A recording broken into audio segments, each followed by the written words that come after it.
यांचं जात प्रमाणपत्र रद्द झाले आणि त्यामुळे त्यांच्या नगरसेवक पदावर संकट आले। पालघर उपविभागीय अधिकाऱ्यांनी दिलेलं जात प्रमाणपत्र हे सक्षम प्राधिकाऱ्यानं दिलेलं नसल्याचं समितीने नमूद केलंय। राऊत यांनी कुणबी जात वैधता प्रमाणपत्र सादर केलं होतं, मात्र कागदपत्रांमधून कुणबी जात प्रमाणपत्र धारकाशी रक्ताचं नातं सिद्ध करता आलं नसल्याचं या समितीने या आदेशात म्हटलंय। दरम्यान या आदेशाविरोधात महाराष्ट्र जात प्रमाणपत्र कायद्यातील तरतुदीनुसार 90 दिवसांच्या आत विभागीय आयुक्तांकडे अपील करता येईल। त्यामुळे राऊत यांच्याकडे कायदेशीर आव्हान देण्यासाठी 3 महिन्यांचा कालावधी आहे।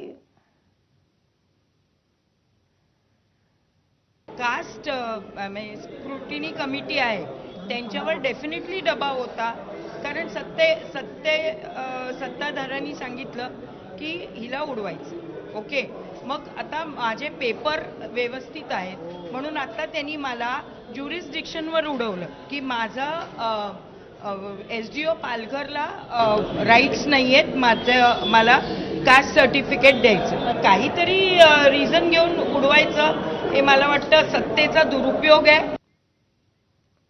तर विशाखा राऊत यांचं नगरसेवक पद रद्द झाल्यानंतर शिवसेनेचे नेते समाधान सरवणकर यांची पहिली प्रतिक्रिया समोर आली आहे। विशाखा राऊत यांच्या विरोधात थेट गुन्हा दाखल करण्याची मागणी सरवणकरांनी केली आहे। माझ्यासोबत सध्या शिवसेनेचे नेते आणि प्रिया सरवणकर गुरव यांचे सख्खे भाऊ समाधान सरवणकर आहेत। काय सांगाल, एकंदरीत विशाखा राऊत यांचं नगरसेवक पद हे रद्द झालं आहे, जात पडताळणी समितीकडून ते रद्द करण्यात आलं आहे आणि त्यानंतर जिल्हाधिकाऱ्यांनी देखील यावरती निर्णय घेतला आहे। नक्कीच एक खूप चांगली गोष्ट आहे की एक ओबीसी जी काही प्रवर्ग होता, या प्रवर्गावरती अन्याय झालेला होता। तिकडच्या मला असं कुठल्याही पक्षाचं असेल, पण जो ओबीसी व्यक्ती असेल तो त्या ठिकाणाला लढवायला पाहिजे होता। आपल्या सर्वांना माहिती होतं की विशाखा राऊत या क्षत्रिय सूर्यवंशी जातीच्या आहेत। ही जात अख्ख्या मुंबईला माहिती आहे, दादर प्रभादी माहीमधल्याही लोकांना माहिती आहे की क्षत्रिय समाज हा ओबीसी मध्ये येत नाही, क्षत्रिय सूर्यवंशी समाज। त्याच्यामुळे त्यांनी जे काही बोगस कागदपत्र सबमिट करून ही जी काही सर्टिफिकेट काढलेली आणि ओबीसी ह्या महिलेवरती त्या ठिकाणाच्या या त्यांच्याही पक्षातलं असून दे आमच्या पक्षातलं असून दे, पण ओबीसींची जी काही फसवणूक केली आहे त्याचा हा काल निर्णय झालेला आहे आणि त्यांना रद्दबातल केलेला आहे। आज अनेक त्रुटी, आज मी काल त्यांची एक स्टेटमेंट बघितली, अनेक त्रुटी त्याच्यात सापडले आहेत।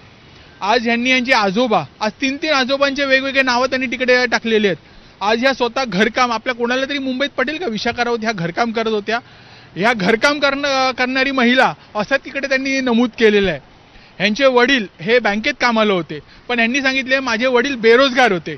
त्याच्यामुळे अशा अनेक त्रुटी त्यांच्या सर्टिफिकेटमध्ये आहेत। त्यांनी सभागृहाबाहेर सत्य सांगितलं नाही आणि लोकांची सिंपती घेण्याचा प्रयत्न केला। मला असं वाटतं की महाराष्ट्रातले किंवा मुंबईतले जे कोण ओबीसी नेते आहेत, हे कुठल्याही पक्षाचे असून देत, पण जे अशी काही व्यक्ती आहेत जे ओबीसींचे फायदे घ्यायला चालले आहेत आणि ओबीसींवरती महिलांवरती अन्याय होत आहेत, याच्यावरती कुठेही वाचा फोडणं गरजेचं आहे आणि ही एक चांगली सुरुवात आहे। येणाऱ्या काळात मला असं वाटतं कायदेशीर यांच्यावरती गुन्हा देखील झाला पाहिजे की नंतर कोणीही ओबीसींचे फायदे असे चुकीच्या पद्धतीने त्यांच्याकडून सांगण्यात येते की सरवणकर कुटुंबांचा दबाव होता, त्यामुळे या सर्व गोष्टी घडवून आणल्या आहेत।